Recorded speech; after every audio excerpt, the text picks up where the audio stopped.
Bismillahirrahmanirrahim. Assalamualaikum warahmatullahi wabarakatuh. InsyaAllah petang ini kita ni akan mempelajari pelajaran fikih bahagian siyam, iaitu tentang puasa. Doa sebelum belajar. Bismillahirrahmanirrahim.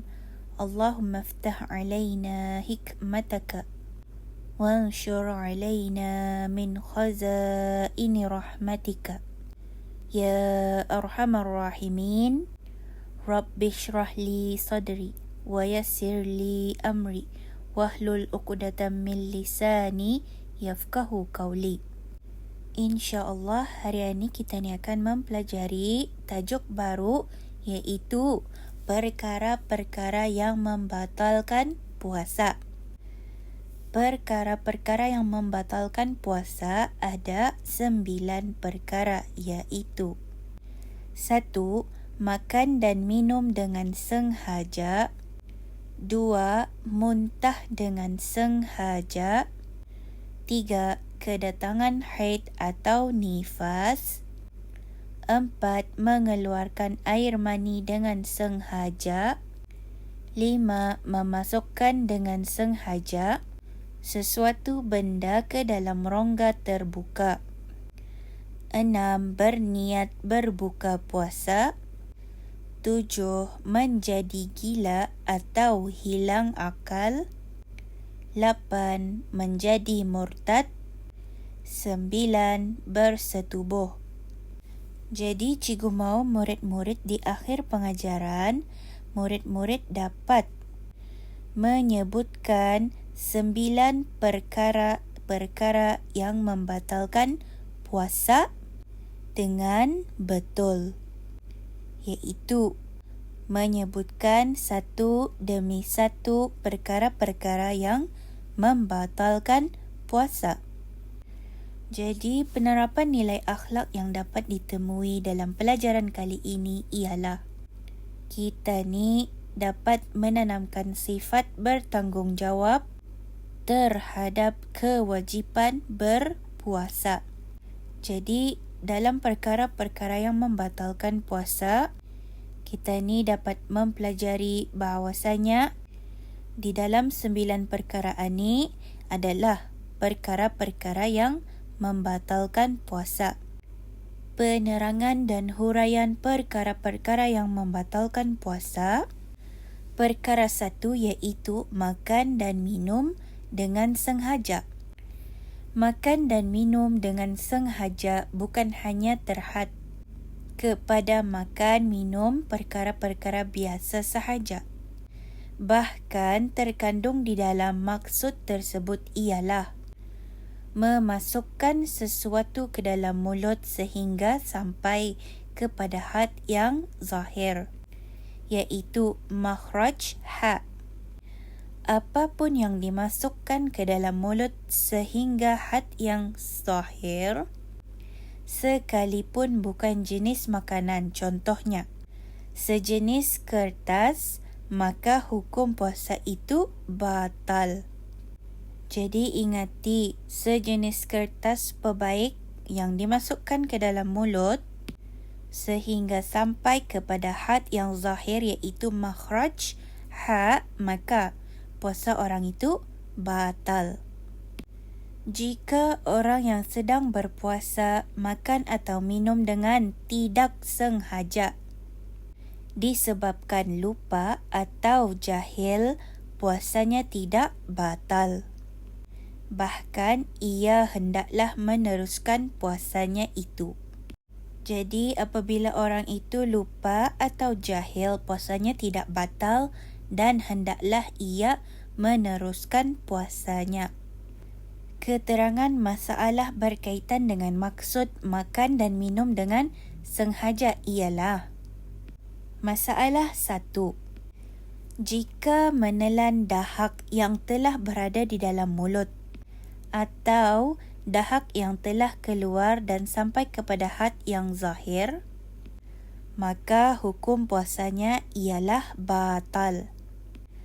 Jika ia menelan dahak yang telah berada di dalam mulut atau dahak yang telah keluar maka batal puasanya.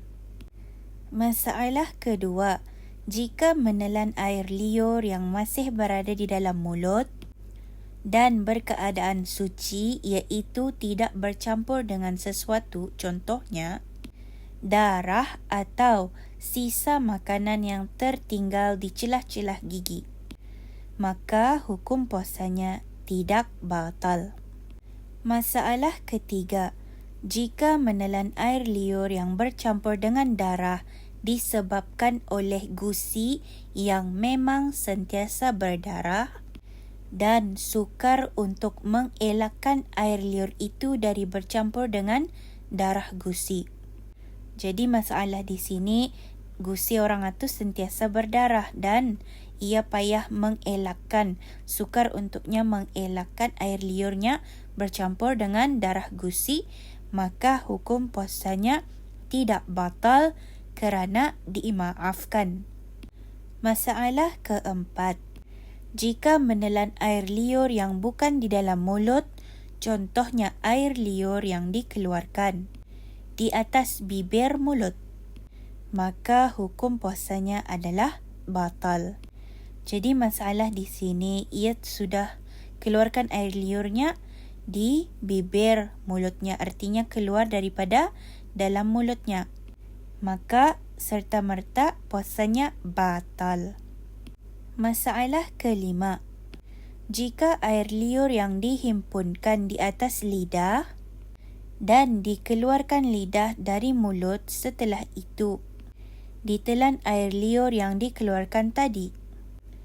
Jadi masalah di sini, ia menjulur lidahnya yang ada air liur yang banyak. Dijulurnya lidahnya, kemudian ia masukkan balik lidahnya dan ditelannya air liur yang tadi itu, maka hukum puasanya tidak batal.